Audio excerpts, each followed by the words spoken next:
그동안 고생 많이 했다고 편하게 가도 돼 라고 말을 하고 바로 숨을 거두셨다고 하더라고요.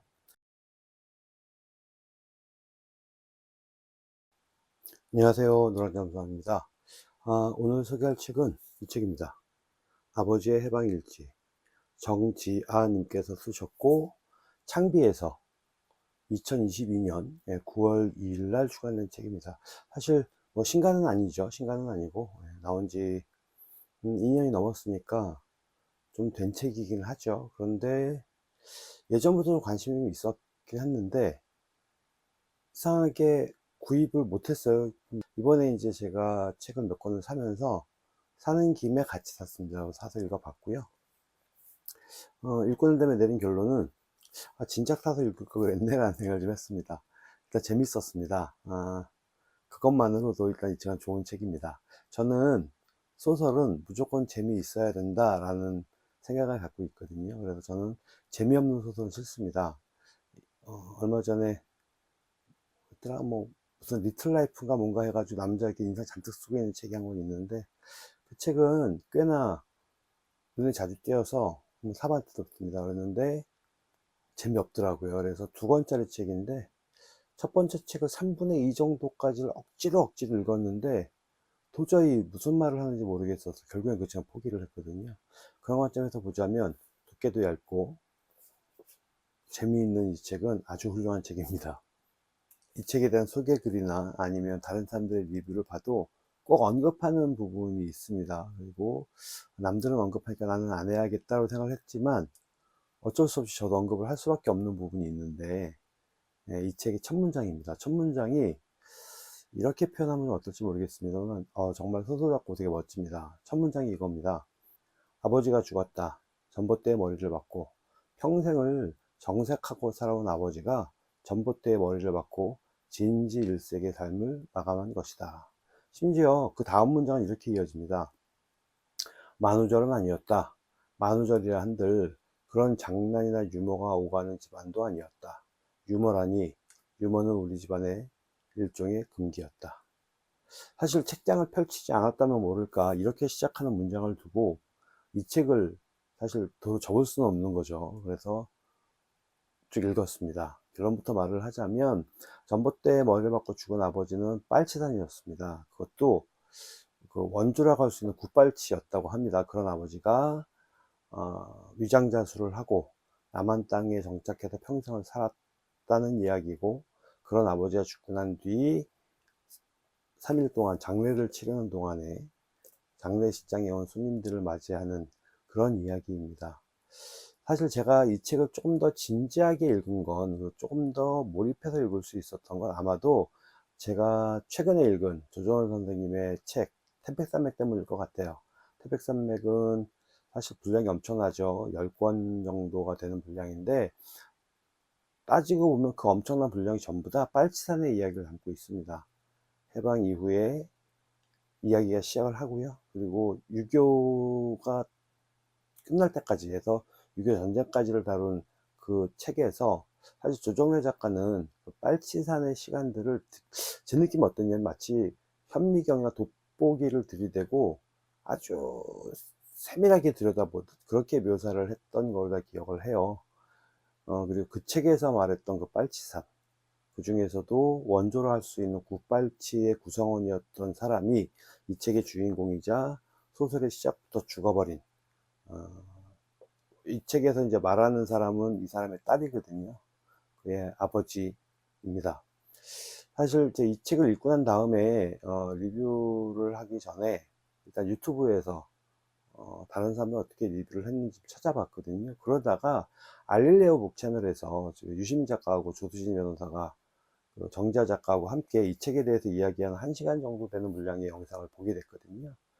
거기에서 정지아 작가가 초반에 그런 얘기를 합니다. 이 책은 다큐가 아니라 소설입니다 라고 말을 해요. 아마 이 책이 나온 다음에 그런 얘기를 되게 많이 들었던 모양이고요. 실제로 저도 이 책을 읽으면서 이 책에서 어느 부분까지가 실제 이야기고 얼마만큼이 허구일까 라고 하는 궁금증을 갖게 됐었는데 이런 거를 자전적 소설이라고 부르는 거 아닐까라는 생각도 좀 하기도 했습니다. 그리고 그 영상에서 정지아 작가는 그런 말을 해요. 이 책 표지, 이거에 대해서 이야기를 하는데, 표지 디자인에서 빨치산이 드러나지 않도록 해달라 라고 하는 요청을 했고, 그래서 나온 디자인이 이런 거랍니다. 그러니까 빨치산이라는 걸 보여주지 않기 위해서 표지를 이렇게 녹색을 했는지 모르겠는데, 중간중간 빨간 칩도 좀 나오긴 하지만, 어쨌든 표지만 봐서는 좀 되게 가벼운 책일 것 같은데, 책의 내용은 유머도 적절하게 섞여 있습니다만 나름 꽤 묵직한 주제를 담고 있는 그런 책이라는 생각을 좀 했습니다. 그래서 책 제목에 대해서도 말을 하더라고요. 아버지의 해방일지라고 하는 제목은 편집팀에서 나올 수 없대요. 이런 제목은. 그래서 그랬냐면 이 책 제목은 영업팀에서 나온 거라고 하더라고요. 처음에 이제 영업팀에서 책 제목을 아버지의 해방일지라고 얘기를 했대요. 작가는 싫다고 했답니다. 그랬더니 그 영업팀에서 그런 얘기를 했대요. 제목에는 저작권이 없다. 그 당시에 그 되게 인기 있던 드라마 중에 나의 해방일지라고 하는 드라마가 있었고, 그 드라마에 영향을 받았겠죠, 제목이. 영업팀에서 고른 제목이라고 하니. 어쨌든 제목에는 저작권이 없다라고 했고, 그래서 이 책의 제목이 아버지의 해방일지로 정해졌다고 하더라고요. 그러니까 원고는 작가가 썼고, 책은 창비출판사와 작가의 협업으로 나온 것, 이런 얘기가 되겠죠. 그러면 다분히 마케팅적인 측면도 당연히 고민을 많이 했을 것이고요. 네. 저는 사실 그 영상을 보면서 작가가 글만 잘 쓰는 게 아니라 입담도 정말 좋구나 라는 생각을 했습니다. 이 책이 일단 내용 정리하자면 이렇습니다. 이 책에서 이야기하는 사람은, 화자는 전봇대에 머리를 박고 죽은 아버지 고상욱의 딸 고아라고요. 고아라라고 하는 이름은 백아산과 지리산에서 한 글자씩 따온 이름이랍니다. 그리고 이 책의 작가인 정지아 작가의 지아라는 이름이 사실 그렇게 지어진 이름이래요. 그래서 지리산에서 지자와 백아산의 아자를 딴 건데, 책에서는 고아리라고 지은 건 백아산의 아자와 지리산의 리, 그래서 고아리라고 한거로다가 이야기가 나오는데, 결국엔 이름을 지은 이유에서도 작가 자신의 분신, 이런 느낌인 것 같아요. 그래서 일단 아버지가 죽고 장례를 준비하는 사흘간의 이야기를 담고 있는 책이고요. 분량도 많지 않습니다. 268페이지라고 하니까 적당히 읽을 만한 그런 두께의 책인 것 같고요. 장례를 준비하고 장례를 치르고 많은 문상객들이 장례식장을 찾아오고, 그리고 그 사람들을 보면서 그 사람들과 이야기를 하면서 아버지와의 과거를 끊임없이 회상하는 그런 고아리는 평생 이제 자기가 보아온 아버지가 아닌 전혀 다른 모습의 아버지를 발견하게 되는 거죠. 그리고 아버지의 죽음은 평생 대한민국 땅에서 이방인으로 살 수밖에 없던 아버지가 진정으로 해방되는 것이고, 그 다음에 빨치산의 딸이라는 이름을 자기 자신에게서 지을 수 있게 된 딸의 이야기도 하다라는 생각을 했습니다. 이 책에 보면 이제 이런 부분이 나옵니다. 어린 시절에 고상욱을 되게 자랑스러워하던, 그러니까 형이었던 고상욱을 되게 자랑스러워하던 나이 어린 동생, 이 책에서 이제 화자의 작은 아버지인 거거든요. 작은 아버지가 공산당 빨치산을 잡으러 온 군인들에게 학교에서 수업을 하고 있는데, 들어온 사람들한테 고상욱이 자기 형이라는 얘기를 해요. 거기서 보면 이제 군인들이 고상욱 아는 사람, 그랬더니 손 들고 우리 형인데요 라고 얘기를 하거든요. 그런 다음에 집에서 아버지가 죽고 총 맞아서 죽고, 그리고 자기는 이제 혼절을 하고, 그런 다음에 평생 말을 거의 안 하고 술로 사는 거로다 나오거든요. 그러니까 거의 뭐 알코올 중독처럼 매일매일 술을 마시는 걸로다가 얘기가 나오고, 그렇게 형과의 관계도 멀어지고 남보다 못한 사이가 되지만 결국에는 장례식장에서 형의 그 유골함을 끌어안고 우는, 통곡을 하는 그런 장면도 좀 나오고요. 그리고 함께 빨치산을 했던 동지들도 사실 고상욱을 그 변절자 취급을 해요. 왜 그러냐면 위장사수를 했다라고 하는 것은 고위급밖에 모르는 거죠. 근데 그 고위급은 일단 뭐 북한으로 갔든지 했겠죠. 그러다 보니까 정작 같이 활동했던 동지들은 마지막에 고상욱이가 자수를 하면서 변절했다 라고 해서 제대로 인정하지 않는 뭐 그런 느낌이 좀 나오고, 그 다음에 반대편 우익에 썼던 일도 나오고, 그리고 동네 친구들도 등장을 하고, 여기서 좀 인상 깊었던, 작가 입장에서도 되게 인상 깊게 등장시키고 싶어 했던 사람이 누가 나오느냐면 혼혈로다가 나오는데, 나이 어린 그 담배 친구, 자기 아버지와 담배 친구인데 되게 나이가 어린 여자애가 나와요. 머리는 노랗게 물들이고 뭐 이런 모습을 해서 불량스럽게. 그래서 동네 슈퍼집 소녀딸인데, 이 소녀딸이 자기 아버지가 죽기 전까지 가장 친하게 지냈던, 그래서 장례 후에 아버지를 뼈가루를 뿌리는데 거기까지 함께하는 그런 모습으로 나오고요. 사실 책의 내용을 좀 보자면 한없이 무겁죠. 우리나라에서 좌우익 대립에 관한 이야기들은 무거울 수밖에 없는데, 그런 거에 관한 이야기도 하고, 우리나라에서 자리 잡지 못하고 부유하는, 북한으로 넘어가지도 못한 빨치산 공산주의자에 대한 이야기도 하고, 부모와 자식 간의 갈등 이야기도 나오고, 어쨌든 우리나라 사회의 모습을 이야기하는데 꽤나 묵직한 주제이지만, 작가는 그 구석구석에다 빈틈없이 유머를 되게 빼곡하게 채워 넣어서 이 책을 읽다 보면 좀 킥킥대고 웃게 되기도 하고요. 나름대로 좀 심각한 표정도 짓게 되기도 하고요. 그리고 가끔 콧등이 좀 찡해지는 순간도 있습니다. 예.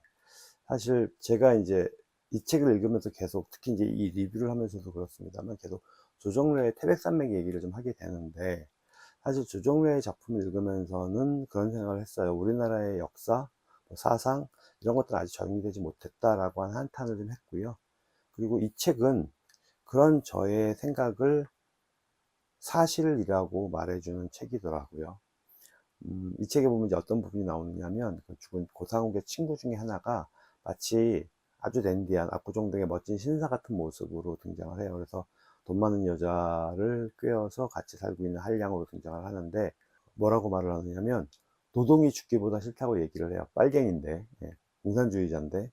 근데 그러면서 또 월북을 꿈꾸는 모습을 보여주거든요. 그래서 나중에 월북을 시도하다가 잡혔는지 무사히 건너가는지에 관한 부분은 나오지 않지만, 전 그걸 보면서 그 생각을 했어요. 설령 성공해서 북한으로 넘어갔다고 하더라도 얼마 지나서 북한에서 불순분자로 채용됐을 것 같은 느낌이 좀 들기도 합니다.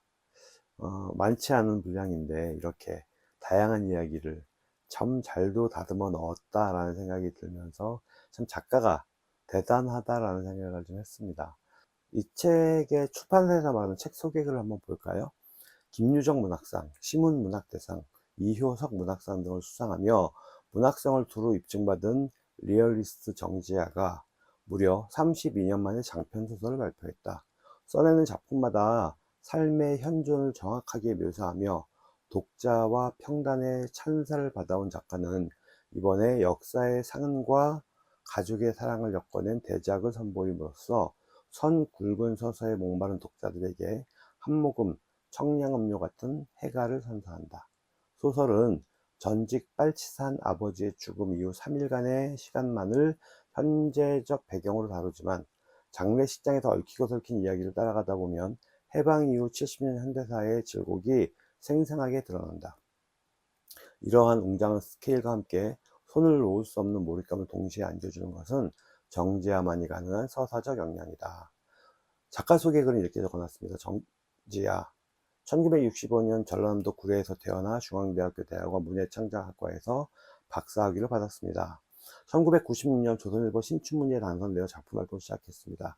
어른들을 위한 소설로는 아버지의 해방일지, 빨치산의 딸, 행복, 봄빛, 숲의 대화, 자본주의의 적 등을 썼습니다. 어린이를 위한 책으로는 하늘을 쫓는 아이, 한국 최초의 여성 비행사 권기용, 노구치 이야기, 임종국, 친일의 역사는 기억되어야 한다 등이 있습니다. 만해 문학상, 이효석 문학상, 김유정 문학상, 오영수 문학상, 한무숙 문학상 등을 수상하였습니다. 라고 합니다. 마지막으로 작가의 말에 268페이지에 이런 말이 있습니다. 급하면 뻥도 치고 호통도 치는 것이 사람 아닌가? 사람이 오죽하면 긁었냐? 아버지 18번이었다. 그 말 받아들이고 보니 세상이 이리 아름답다. 진작 아버지 말 들을 걸 그랬다. 아버지 딸 참 올해도 잘못 살았습니다. 그래도 뭐 한갑전에 알기는 했으니 쭉 모르는 것보다는 낫겠지요.